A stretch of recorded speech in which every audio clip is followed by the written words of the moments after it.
Are you related to Ryan? I was Yeah, just he's my checking. brother. Okay, I was checking the spelling and I was like, wait a second here. All right, I got it. All right, because I was because I would how it's spelled on my phone versus how he actually spells his name is two different things. So I'm over here on Facebook, but god damn, that looks familiar. I didn't hear you say that it was your brother. All right, hell yeah. Yeah, man. Yeah, no, no. I don't, dude. It didn't even like I didn't know that you were in the same group or whatever. You guys like, I think a guy Mike like helps you guys run this thing or Yeah, something. I don't know. I hear yeah. him talking about it. But I just remember seeing a picture of this badass boat that he was on Yeah. in on Travis, and then I'm like, okay, you're storage. Yeah. If you're a real estate agent earning $200,000 a year and you want to grow your passive income, this show is for you. Learn secrets other agents use and hear from experts in our field who will guide you on your journey to investing in assets like apartment communities so you can take your commissions and turn them into cash flow. Here's your host, Randall. Let's dive in. All right, all right. Welcome back. It's awesome to have you here today. I have an awesome guest on. His name is Ian Horowitz. We talk about how he's a firefighter that turned investor with over $70 million portfolio. We really touch on how he was intentional with the way he structured his business and set up his business and grew his business over time, and how he, focused on his core strengths, and how you should too. Focus on your core strengths and go and just do the work. So I know you're going to get a lot out of this show. I got a lot out of the interview. Ian's a great guy. Funny enough, I think he knew my brother, or I know he knows my brother. And so we just kind of riff on that a little bit. And so it's awesome to meet other investors and other active real estate professionals in the space. And so I love putting on this podcast and having people come on the show. I get a ton out of it, and I hope you are too. If you are getting something out of the show, please go on, rate and review wherever you listen to the show. Even if you just put a word in as a response or as a review, that helps us a ton to bring on these amazing guests. So let's jump into our interview with Ian and kick it off right here. Let's go. Let's start with like what markets you're in. Like, where are you currently investing? Are you all over the United States? Like, what are you working on? Like, give me the high level. Yeah, the high level is our main office is based out of Baltimore, Maryland, and most of our residential, industrial, those types of sites are local to us in Baltimore because we like to self-manage. We like to have them in our backyard, but we're pretty opportunistic investors. So we have self-storage, and self-storage, we're kind of agnostic to where we go. It needs to be an easy plane ride, or it needs to be a region where we can have some scale. But we have stuff in the Southeast United States as well: Alabama, Mississippi, Louisiana, Texas, and Arkansas. So we got a pretty diverse portfolio. I mean, I know we're just kind of jumping into it, but I'll give you my 2024 thesis is, we've been looking at moving some of our capital closer back to home because there are some competitive advantages that we notice in our portfolio of the stuff that we operate closer to home versus the stuff that we operate remotely and from afar. So it's been interesting. But yeah, it's kind of where we operate a little bit of everything and kind of grind away. Let's dive into that then, because I'm curious. What are the operational efficiencies that you're noticing? So we're very our backstory is Dan and I, my business partner, we were firemen for the city of Baltimore. And, we had a lot of like contacts local to us where we were in Baltimore. We had a lot of nuances to operating in the Baltimore market, and it forced our hand to create processes, management, working with contractors local to us. It forced a lot of hands. But what it did was it actually built a culture inside of our company. One of the problems, operational challenges that we're facing with operating our self-storage facilities from afar, and I mean we're talking over 1,000 miles, is, well, the boots on the ground understand the job, is they don't necessarily understand our culture of get it done now. Like, I'd rather you, I was going to curse, so I don't want to curse on your show, You but get shit done. It's all right, okay. there you go. No, it's I'd rather you fuck up doing something than you fuck up doing nothing, right? Yeah. And I don't know that they understand that's who and what we are. You gotta remember, like, when we're renovating houses or apartments, and my drywall guy runs into my plumber that runs into my HVAC guy, well, they all start chirping and they all start working together and they all start understanding how we work, how we pay, how we get shit done, versus out in this, at some of our storage sites, we can talk about it all we want. But like in Baltimore, those guys know us from the days when we were getting our hands dirty. We were there next to them, picking up trash, running, going to get materials. They know that we're not afraid to work. Whereas we buy these big commercial assets from afar, and it's kind of like, oh, that's that guy. He might dress like me, but he's not me because he bought this big facility. So it's really just translating our culture, and a lot of them do understand it. I mean, 100%, they get what we do. Just sometimes it's easier when it's next to you to get stuff done quicker than it is from afar, because it's like, all right, well, it's out of sight, out of mind, not the world's biggest problem. It'll get resolved. And, things fall by the wayside because sometimes what's in front of you gets done quicker than the stuff that's afar. And it's just a real life challenge. I mean, it is what it is. And we navigate it as best as we can every single day. So, Yeah. No, I can concur with that, and I think the guys, contractors always seem to be the challenge, right, in the business in general. So you mentioned residential. Do you guys fix and flip? Are you talking about multifamily? What are you talking about on that front? Yeah, our days of fix and flip and like single family rentals are behind us, but we still own. I mean, the early days we were fixing and flipping, and we have a big single family portfolio. Somewhere in the 100 property range. So we still service them from a maintenance standpoint. So a lot of the guys that were there that built them day one come back and do service calls. So Yep. For us, residential though consists mostly of multifamily units. That's where we like to concentrate, because what we found out, and as you progress through this business, and I know that you have a lot of agents or a lot of people that watch the show, but the agents that watch the show is like, yeah, you might start out in single family, but then guess what? You're going to want to continue to grow in asset classes. So it could be better single family houses, or it could be bigger assets. And for us, it was, well, I can do 100 houses a year. I could just do one 100 unit apartment building for that whole year and be equally as satisfied, and everything's all in one location. So it really just became scale and being able to manage our guys and not have to grow some massive team and transactions all the time versus just doing that one right deal a year. And that's really what we're looking for going forward. So Yeah, no, that's well said. That was exactly when Ryan and I were working together. I mean, we were like, okay, the only way to grow this thing is to do more transactions, and it just eventually kind of kills you. You're like, oh, spirits, and so I mean, those of you that are watching on video, right? Like Yeah. you still got hair, luckily, but like mine just, boom, gone, started turning gray. But it's like, and the problem in single family, I don't want to say it's a problem, but like I feel like the commercial assets challenge you a little more to like go back and underwrite all the time. Whereas in the single family, it's like, I know the comps in this area. Boom, let's just do it. It's just another deal. Like, what's the big deal, dude? Let's just do one more. It's around the corner from the other one. We already know the numbers. Whereas in the commercial world, it's like, I need to check every box, dot every I, cross every T, go back and reread it 4 times before I go and do that deal. It's not like you're just jumping in. So I like that challenges you and makes you gut check yourself before you just go jump into the deep end and just go. And I think people get stuck in the single family realm because they get addicted to that. They get addicted to the feeling of buying another property because it's like it I hits think those it's comfort. endorphins. Oh Yeah, yeah. it's that, and it's comfortable. It's easy and it's comfortable. Like, you don't need a degree to analyze a rental property. You don't No. need a degree to do a commercial property, but you do have to actually figure out how to use a spreadsheet and underwrite a deal and check on crime rates and do, basic research. So you mentioned something I wanted to ask you. So curious, what does the portfolio look like now? You got 100 doors on the single family side. What about storage, and what about multifamily, actual Yeah. complexes? And what do you classify as multifamily? 4 Yeah. plus or like 25 plus, 100 plus? Yeah. For us, it's like, well, our smallest building, 7 units. So for me, it's Okay. like five units or more. But we have about 250 residential doors between multifamily and single family. Okay. All that's in the Baltimore metro area. Everything's within an hour of Baltimore. We have some Airbnbs just because we picked up and we were dicking around. But the majority of our portfolio sits in self-storage, which we have about 700,000 square feet spread across 15 sites. And then we have some larger industrial stuff. We have about 150,000 feet of industrial. And again, it was really that we became opportunistic, right? As you start to figure out your business model, what we found out is we're really good at fixing crap. Like that is our wheelhouse. Like we're construction guys first.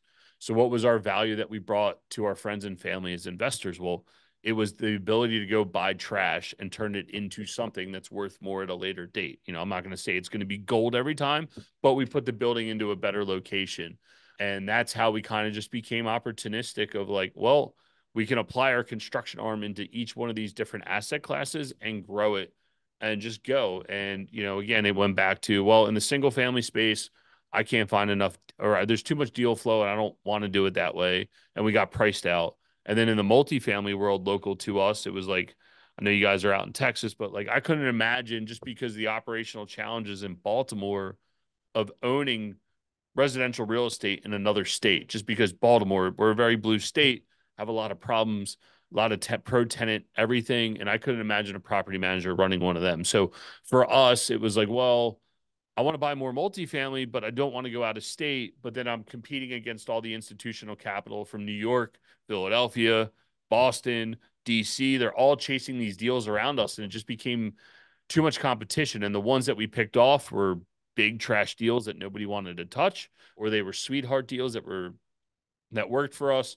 And then really the storage, the reason that became about and the industrial stuff became about was because there was opportunity local to us where there was enough scale outside of our jurisdiction and we felt comfortable operating it from afar, that we didn't have to worry about the residential consumer laws that we did, say, with the self-storage or the industrial that was out of state. And that's just kind of how we ended up in the self-storage world. That's how we ended up in the industrial world, was being able to operate our business without the consumer laws and be able to operate that business from afar, and gave us our ability to go do that. Yeah, I'll tell you, I mean, it's very appealing to not have to deal with that. So I want to touch on that in a minute, but you said something that it like struck a chord. You are construction guys first, right? You know your value add. This is what I bring to the table. And so if you are trying to find a space, trying to find some way to add value to either a team or to your business or whatever it is, find that strength that you have and then just exploit that. And so just like very key that you guys tuned into that and you use that to your advantage. Obviously, I would say anybody can do that. Yeah, well, and that's, I think, why I get mad at like certain people that surround real estate. Like I always, when I saw the request for your show, and just so you guys know, I'm friends with his brother, and then I'm sitting here looking at his last name, I'm like, God damn, like, Ryan, and you guys spell your name the same way. So we finally put two and two together. But prior to that, I was so excited to do the show because it was agents building cash flow. And I'm like, the agents have the key, dude. Like, you guys look at deals every day. You're selling deals to people every day. Like, you have all the intrinsic information, or the insurance agents or the lenders. I'm like, you guys see deals at a level that Dan and I never see deals at. And I'm like, dude, you guys should be in real estate. You guys should freaking crush it. And I think, again, if you look at what works for you, I was talking to our marketing guy. He wants to get into self-storage. And I said, Gabe, you have all the marketing data. You should be able to go in and find facilities in areas where ads perform at a different level than we would ever be able to figure out. You might be able to find a deal in an area that I would never buy because you can dominate Google ads, or you can dominate Facebook ads and fill up a facility. That's your skill set. Apply it to when you're underwriting deals to be able to utilize that to give you a competitive advantage. So I think that's, yes. There are many on-ramps to from where you are to get to where you want to be, type thing. So again, I just want to highlight that because I thought it was a great point. And then so we're talking about your operation in the operation required to go out and say, do like 100 single family fix and flip in a year, or wholesales, or whatever it is, right? You need an operation to do that. And so now in your current operation, if you guys went away from that sort of strategy, what does your operation look like? You've got so many single family doors you have to deal with, plus multifamily. Like, do you guys have 20 people on staff? Do you have just you and a guy? Everything else is outsourced, or like, what does that look like? Yeah, so we have 15 employees. Dan and myself are at the top. And then we have an operations manager. He'd be equivalent to a COO. Brian Tucker, he was our first employee that we hired. We were so nervous. We didn't know how we were going to pay for him or anything. And he's been one of the best, probably the best hire that we've had. And he allowed Dan and I to start concentrating on the business. And then from there, it just naturally grew, added maintenance staff, added office staff. And then for the storage, we have boots on the ground. And in those employees, I count my VA, right? Because she does all the back end stuff, or we have a few VAs that do all of our social media content, but there's 15 of us. And, as we've grown the team, it's like the responsibilities, like there's like some days you're like, yo, dude, like, how did I ever get anything done? And how did I miss all this crap that we used to do? And the concentration changes. But it also is, as we add employees, the properties get better because now they're concentrating on the properties and we concentrate on the investors and the deal flow. So my day to day, I'm looking at deals, I'm handling investors, and I'm handling all the crap that falls to the floor that nobody else wants to do, and then find out who's should be handling that. And my business partner, I'm the visionary, and my business partner is more the operator, implementer. He handles the finances and oversees that side of the house. And it's just a good back and forth that has allowed us to grow consistently in a nice time period. How did you and Dan come together? Yeah, so we grew up outside of Philadelphia together. We both wanted to be big city firemen. That's We right. grew up in the 9/11 era, I guess you could say. We both graduated high school in 2000, 2001.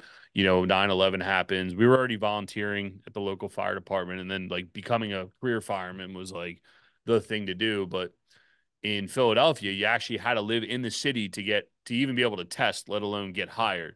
Like one of our friends got hired, he was going to Temple, and the deputy chief showed up at his house and checked his underwear drawer to make sure he was actually living there and not faking it. So for us, we had to go test outside, and that's how we ended up in Baltimore together with a few of our other friends. Actually, there was 5 of us that ended up down in Baltimore from where we grew up. And in 2012, I got started in real estate buying a couple single families. My business partner, Dan, got jammed up in the '08 stuff, and he was trying to pay off some debt. So he started wholesaling, and he had a package of properties, came to me and said, "Hey, man, I got 4 properties. I want to wholesale 3 of them. Some turnkey buyers. They have some tenants in them. Let's sell the 3 and flip the 4th." I was like, hell yeah, let's do it. So we did it, made 6 figures, did it again 6 months later, flipped another house, and we said, dude, let's go do this. Like, let's Yeah. really go do this. And that's how we went. So we were childhood friends and, stayed together and off we gone from there. So Yeah, yeah. Awesome. Okay. Yeah, I just didn't know the backstory there. Now recall you saying you were both firefighters, but it went deeper than that. So yeah. cool story. That is I always wonder how partnerships come together. I'm always, like how does this come to pass? Yeah. And definitely some of the bonding, I guess, that you guys would do through the firefighting and prior to that would certainly help you guys on the trust Yeah. I factor. mean, some business partnerships come together because it's like, okay, I have this, you have that. Like, let's just join forces and do it better. For us, it's always been one piece of paper, borderline handshake type deal. You know what I mean? It's never been like something super formal. And we've grown to $70 million in assets. And has there been some blowout fights? Yeah, I could probably count on my hand how many blowout fights there is, but we've always just kind of gone and done our job, right? And I think some of that does come from the fire department of being humble, putting your head down, go and just get your job done and let your actions speak louder than your words.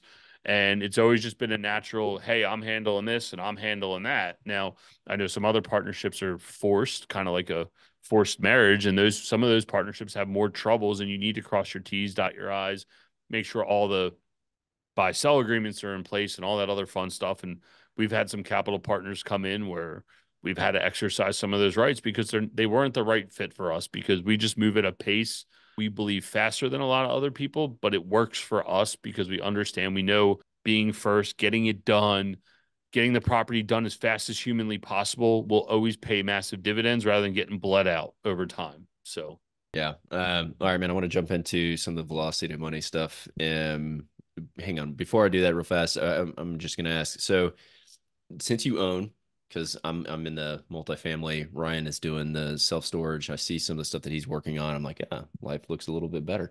Uh, you know, but at the same time, I know, residential real estate. So I've got this 24 unit deal. In the back of it, there is the ability to add storage, or I was thinking of just adding some more units to it.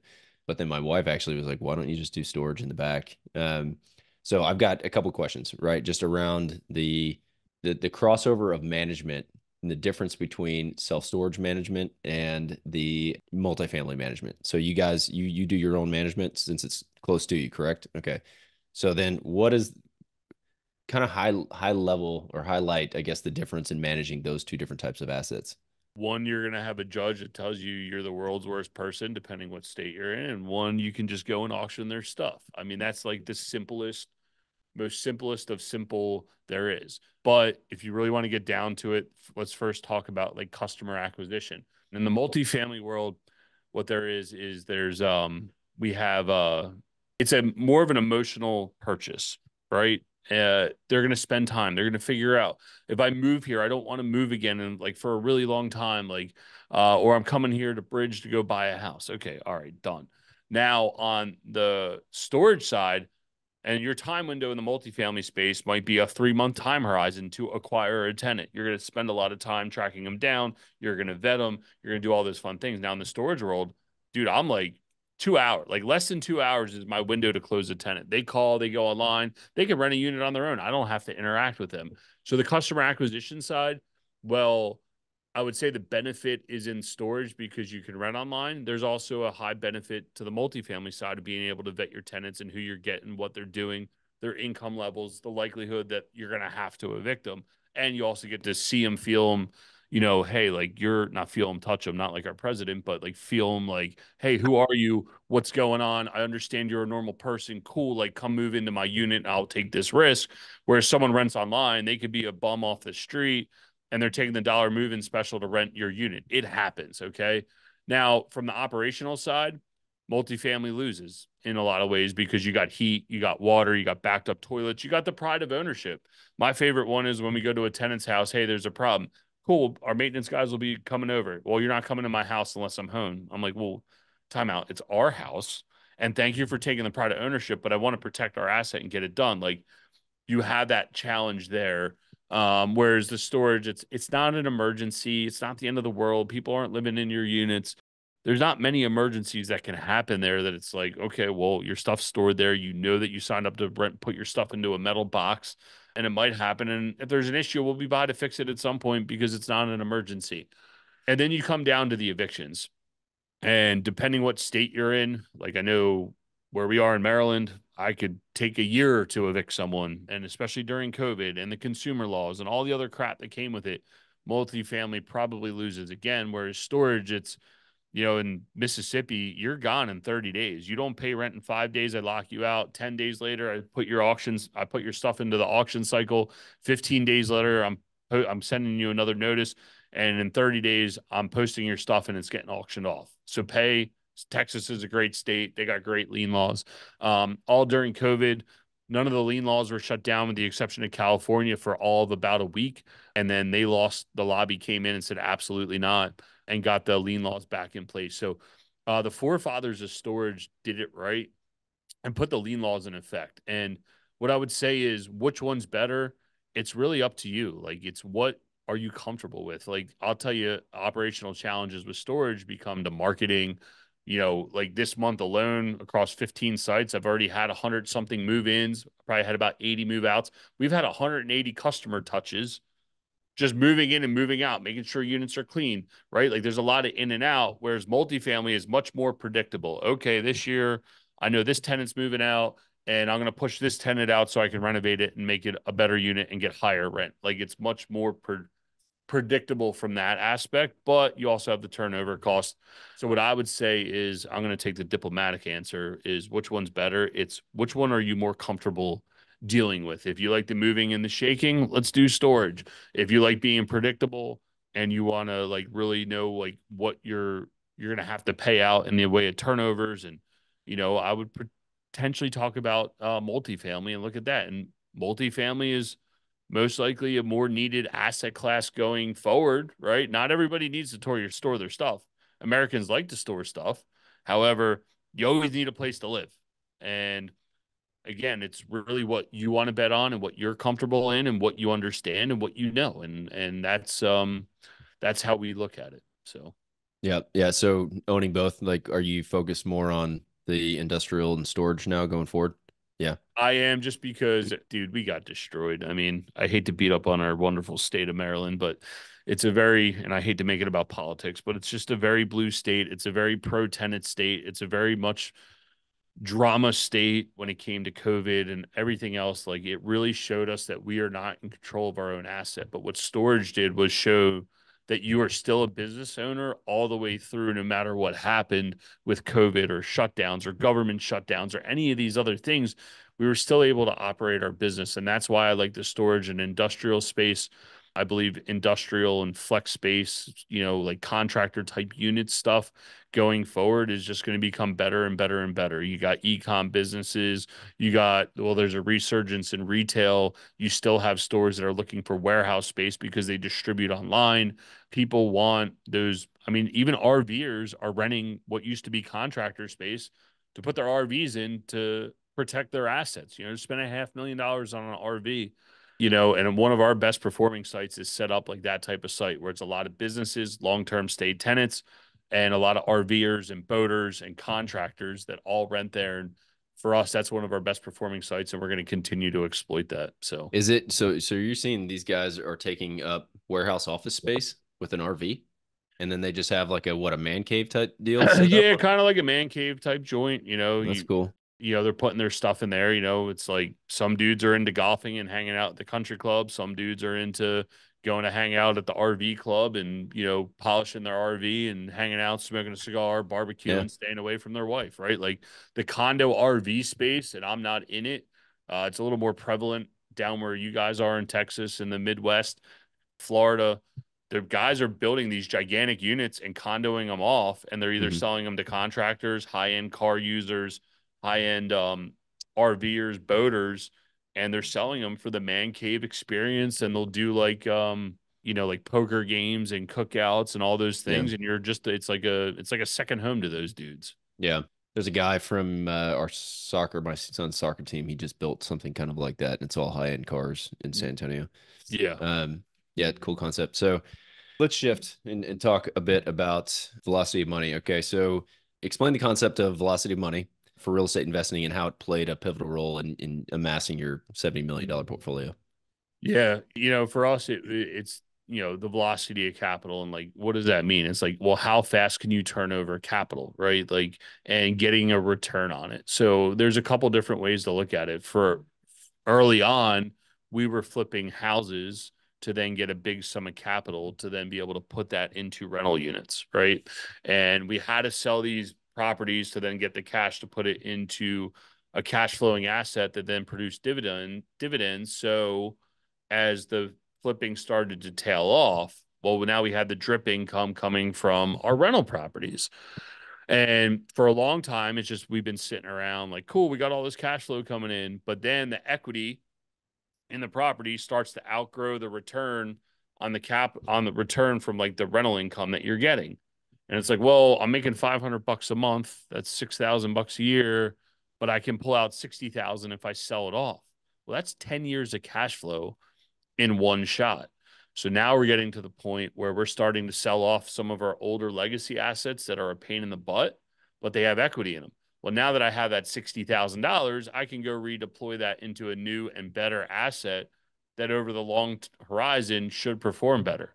Now let's talk about that at scale. Like we bought $25 million of storage, and now we're talking about $40 million exit, right? Like that's huge. Like that's a $15 million delta. We started with $15,000. Could you imagine having $15 million at your fingertips of where you could get?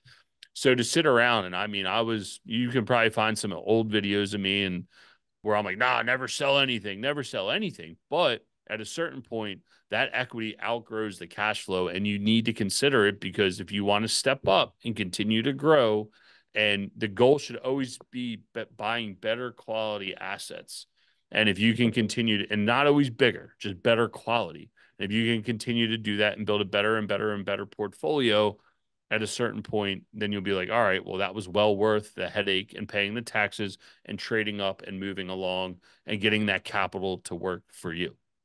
So, all right, explain to me then when you're looking at the numbers, you just said 10 years worth of cash flow on that deal, the simple math you just did there.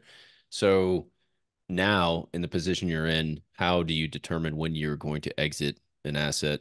And then are you 1031ing that? Do you have investors on board? Do you set up as a tick? I mean, I a bunch of questions in there of how you Yeah. go through that calculus.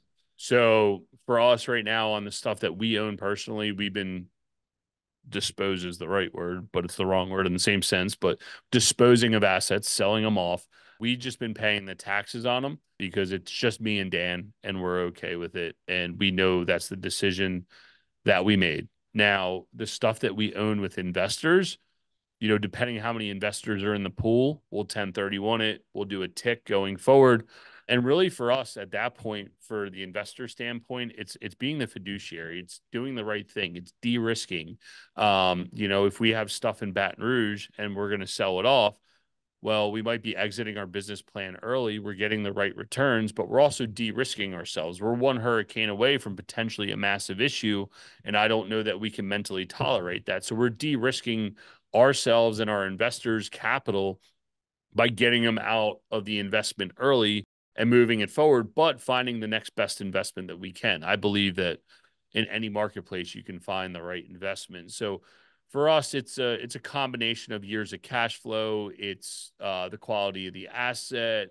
It's the operational of the asset. So I'd say 7 to 10 years is kind of the wheelhouse. I mean, there would really be real consideration on a 5-year number because, again, the hardest thing in the world to do, and I still stand by this statement, is taking a piece of crap, a non-performing asset, slugging money into it, and getting it to perform and drip dividends. That is the hardest effing thing in the world to do. I don't care who you are. There's a lot of challenges. It's if, then maybe we get paid, right? So from that standpoint, you got to say, and this is where the matrix comes in your head and, you lose sleep at night is, well, if I sell that asset off and I am getting 10 years of cash flow in one shot, it better be worth my time to be able to go find the next deal and take the risk on getting the next deal to perform. So on $60,000, it might not sound like it's worth it. Whereas when you're talking about $15 million, you're like, well, that's a large sum of capital that I could go deploy, and it gives me a lot of opportunities. So, you got to risk versus reward, who's involved in the deal. That's a really long-winded answer, but I hope it covered most of what you Yeah, asked. solid. I mean, is that something you guys are considering right now? Are you, Yep. you're okay. So then assuming, let's just, again, hypothetical, it's 2024. We're talking, I'm kind of curious. We'll get into this as well, like what you're seeing going forward this year. But if you're selling off these assets, say you get $15 million, you just sold everything at the same time. What are you doing with that money? How do you allocate that capital to one, preserve? Obviously, preservation of capital is huge. It's your money. Are you going to put it in stocks? You put in some bond? You're going to buy more real estate? What are you doing with it? Well, I'm a one-trick pony, so it will be in real estate because I love real estate. It's the best thing in the world. It's the thing that I understand the most, and that's always been a thesis of mine. When we were in the fire department, we had the opportunity to put money into 401k type plans, and I just hate the stock market. And this is a whole nother story, but like you raise capital and people won't give you 25 grand, but then they'll put $100,000 into the stock market into a company that they can't even talk to the CEO, let alone the lowest level employee, right? So it's just funny. But for us, if we sold that off and let's just say we net some ridiculous amount of money, and it doesn't matter whether it's 5, 10, $15 million, it could be $20 million. Yeah. Really what we're going to look at is a third of it's going to go into cash flowing assets that are stable, that it's like, hey, we might buy it in cash and just get the 8% return. Cool. That's a bucket. We still have our income coming in. Then we're going to take I would assume a third to a half of that, and we're going to stick that into value add type deals that we're used to doing just to, we want the pops of equity going forward. Yeah. And then the final thing we would do is reserve about a third to a quarter of the capital out for development deals.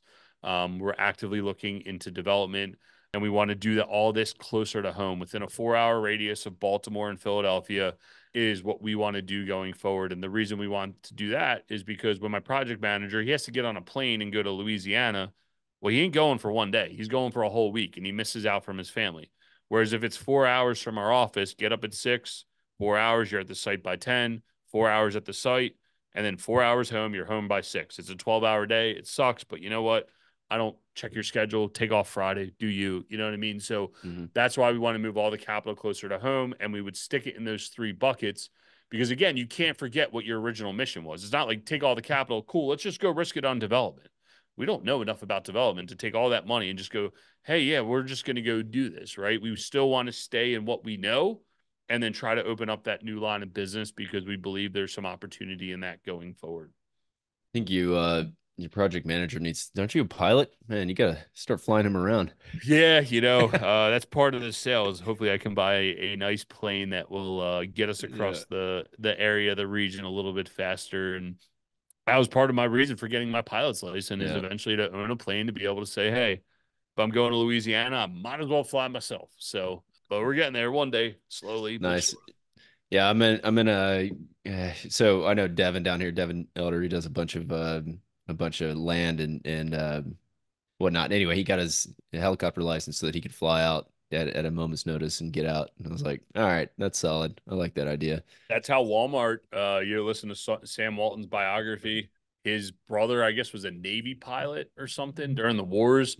So then the whole family wound up getting their pilot's license, and they would just fly over towns and look for like Yeah. where can they put Walmarts, and that's how they grew their business, and it's how he got around all around Arkansas and built Hmm. out from the Midwest out. Yeah. Yeah, it's solid. So, but you have yours now. Do you have a plane? I do have mine, but I do not have a plane right now. I'm really just if you're gonna it's one of those things if you're gonna buy it right because you're probably never gonna sell it again, so I'm really really really saving up for what I really want. I want to get a Cirrus SR22, and I don't want to put a loan on it. I just want to be able to buy it in cash, and that's it. So I'm saving up for it. It's a big cost, and planes are one of those things that cost a lot of money to run as well, way more than boats and RVs and everything else. So it's I don't know how I'm going to do that before I get my wife her dream shore house. So it's kind of one of those things like, hey, babe, like this is for business, but good luck trying to explain that to her. So, We can uh, get to the shore house faster if I have a plane. yeah, but then I got to get her in the plane and get her to trust me to fly her and the kids. So that's why I get the SR-22 because it has a parachute, and I think I could get them in the plane. So Yeah, yeah. it's a whole mess, right? Is that the one? It's like a jet basically, but it has a parachute in it. So they I, have a jet. They have a jet one, and I mean that's like $3 million. That's is just it? Okay. insanity. But it's like a personal jet, right? And Yeah. it has a parachute. Actually, the day they had just gotten released, the day I took my pilot's license exam to go fly the examiner, I got to the airport like 6 a.m. I was like nervous as shit. And I'm like, okay, all right, I'm gonna get everything. And I just hear the jet engine. I'm like, why is there a jet at this like little ass airport where we were in Maryland? And it was one of them. And I was like, oh, it's a sign. I'm gonna get my license today. I'm gonna get a plane, So I don't know, Yeah. man. They're really, really cool. But Yeah. I'm a long way from getting one of them. I was looking at those like 2 days ago, honestly. They're sick. Yeah. When I first started, this was 08, 09, right? I'm back in San Antonio from Australia. And for some reason, somehow, I don't know, Ryan knew some firefighters. I knew some firefighters, and every one of them started buying real estate like around that time. And so I don't know I get. You guys are like sitting around the firehouse. You're just like, let's go do some shit. Let's buy something. It's like, Yeah. what is Yeah. what's Well, up? firemen are always trying to get firemen have the personality type of like paycheck to paycheck, always trying to get rich, right? And I'm sure 08, 09, it's like, oh, dude, everybody's doing real estate. We're good because we knew a bunch of guys that did that. And, a lot of it is sitting around. A lot of it is groupthink. A lot of it is talking. Like when the Bitcoin craze was going on, dude, guys would sit there, they're trading all day. I'm like, you guys are effing idiots, dude. Like none of you know what you're trading. You just got tailwinds on the market. Then they all lose money. And then they're all getting payday loans from my buddies the next day.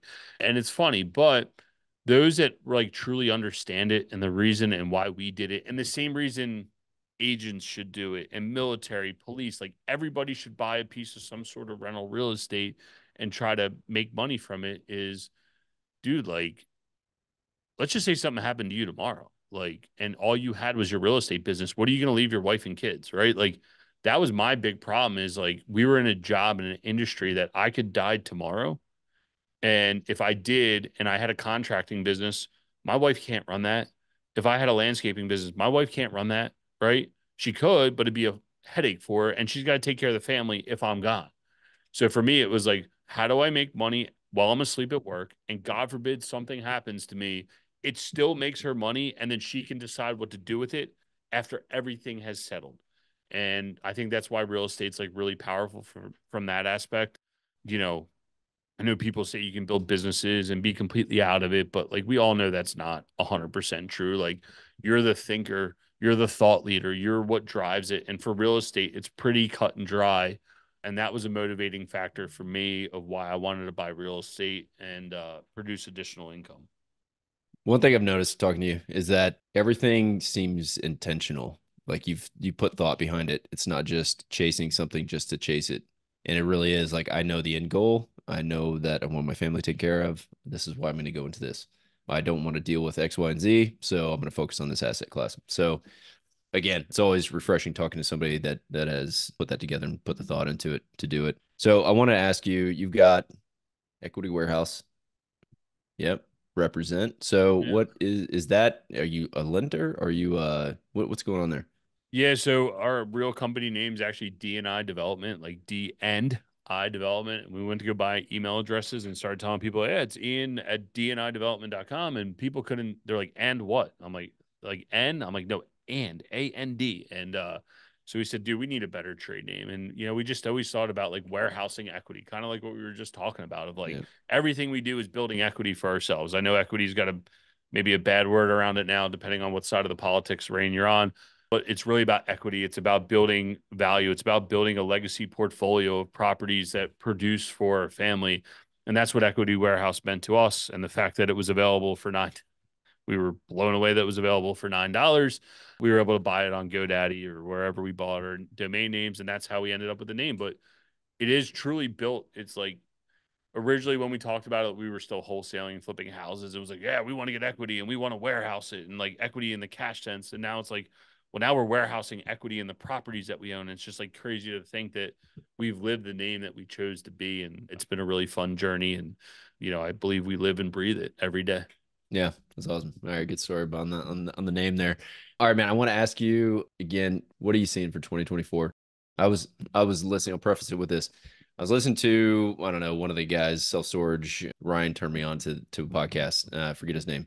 Oh, AJ. AJ, yeah. Yep. So like they were explaining some challenges on like dynamic pricing and the low entry rate and how there's some either legislation or litigation. I don't know which it was that is now affecting the storage industry. But I don't know the details of that. Maybe you can high level if that's actually happening or a thing. But if it is, like what do you see going forward in 2024 and 25 for your business? Yeah, I'm not close enough to that case. Okay. I'm not following it. I kind of keep my head down until it like really affects us, and the local state associations are saying you can't do this. But what he's probably alluding to is what a lot of the REITs, your Extra Space, Life Storage, Cube Smart, Public Storage do is they'll get you in at $5 or $10, right? Not a special, just like, hey, your base rate's $10. Well, next month now it's 15. Next month it's 20. Next month it's 25, so on and so forth. And you just drive rates because we're all on month-to-month leases here. And there's really no legislation around that. So he's probably talking in regards to that. I'll have to go back and listen. But what I would say holistically, and this is not just to self-storage. I mean, self-storage has had some price retractions, had some issues, occupancies come down a little bit as people go back to the office and those types of things. But what I can say is in 2024, the same as it's been through 2020, we started in 2012, formalized in 2014, and we've worked through this 10-year cycle. It doesn't matter where we're at in the cycle. There's always a deal to be had. There's always a way to get a deal done. I mean, at the height of COVID, we bought a 76 unit apartment building with 90% owner financing, and we're talking about a $5 million deal there. So for us, it's just the ability to find deals no matter what marketplace you're in. I mean, I'll give you an example. The other day, a broker called me, hey, I got this deal. It's real hairy. Tenant has an option to buy. He needs a operating partner. Is it something you're interested in? Looks like it might be a hell of a deal. So staying in tune with brokers, wholesalers, the market, continuing to do all your marketing channels, whatever it is, there's always going to be deals. People are always moving. People are always dying. People are always ready to retire. People are always getting divorced. So for us, it's just keep looking in 24 and 25. As long as the market's kind of choked up like this, we get to be pickier buyers, in my opinion, and less stringent sellers. Like we need to be a little looser on the selling side and we get to be a lot more picky on the buying side.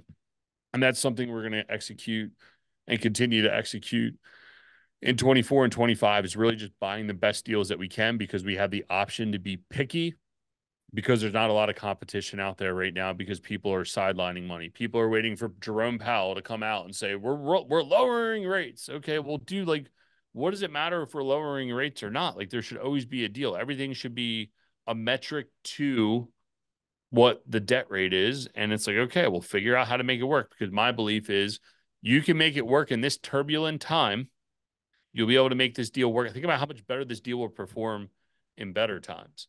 For And if sure. you can navigate this mess, you will be fine in the long run. And I know Warren Buffett's the OG, right? And he's mostly a stock guy, but the guy's always buying, right? And he's keeping it for the long term, because over the long term, that man has one thing against all of us. He has time. We don't have time. Like, we have not been on the planet as long as that man is. I mean, we're probably similar age. We're probably younger than as long as he's been investing, right? Like, it's just wild to think. He's probably got 70 years of investing, and I'm only 40 years old. Like, he's got 30 years on top of as long as I've been alive. Like, it's just wild to think. And if you look at his growth trajectory, it's later on in life, it goes like that. And, now that we're starting and we built, and you can see the assets as we start to sell them off, the pop in equity and leveling up. That's where this velocity of capital comes in, and executing the business plan over the next 2 years is what we see. And I hope everyone's side by side with us looking at the same things. That's awesome, man. I think we'll wrap on that, because a ton of good information. And yeah, thanks for sharing your knowledge, jumping on, telling us about storage and your business and what you're working on. I'm excited for 24, 25. So if you're out there, if you're on the sideline, if you got capital, you want to do something, just go do the work. I think that's I take that from our conversation. It's like, go do the work. Yeah. Well, you guys are like in your own country down there in Texas. Yeah. Texas is just always on fire, dude. Like, there's so much opportunity in Texas. I follow another podcast. He's based out of Dallas, Fort Worth, and he's an industrial guy. And just the opportunities that exist in that market alone are just beyond wild to me. And for your listeners that are local to you, I think there's probably a ton of opportunity. You just got to open your eyes. It doesn't matter what market you're in. And I think, again, real estate's the most powerful thing you can do, and producing cash flow for yourself, taking your active income, turning it into passive income, is the best thing you can do. Yes. And I say that quite a bit. I like that. I'm just going to give a plug, because I think I know who you're talking about. Is it Chris Powers? It sure is. It sure is. I want to get him on my podcast in the worst way, dude. Like, he's so good, man. He is. Yeah, man. Did you hear their 24 outlook and like what they're doing with AI?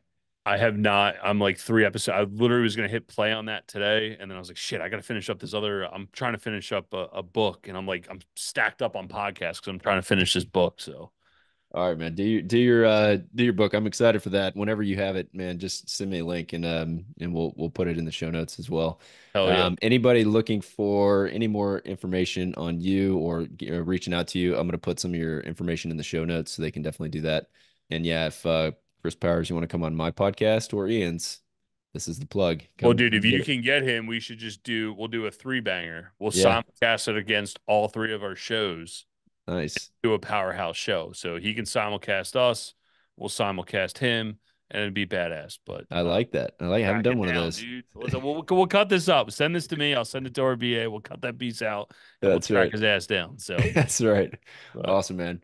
Well, hey, I appreciate it. It's awesome getting to know you. And hopefully I'll see you around, man. If you're doing some things with Ryan, maybe if you ever make it to San Antonio, just hit me up. We're gonna do that wake trip again this June. So I'll tell you. Hey, man, I can. I'm not in the storage business, but dude, I'll come and. We just want to talk to high-level business guys that, think about business at a high level, right? Like, that's what all these masterminds are about. It's like, maybe it's industry specific, but in the end, I just want to talk to real people doing real things, right? Like, and that's what matters, and that's what you should surround yourself with. And that's why I enjoyed doing this show, because you're a real operator, and that's what comes through, man. Like, that's where the real shit happens. I'm not an agent. Fine, cool, but I want to hear about your business, how you do it, right? Like, that's the real shit. So, I agree, man. I agree. Good catching up, Ian. Appreciate it. Have an awesome day. Did you know that 80% of the agents we speak with got into real estate in order to gain passive income so they could obtain financial freedom and become work optional? If you want to stay up to date, the best way is to make sure you're subscribed. So if you haven't done that, go ahead and do it now. We'll catch you on the next episode.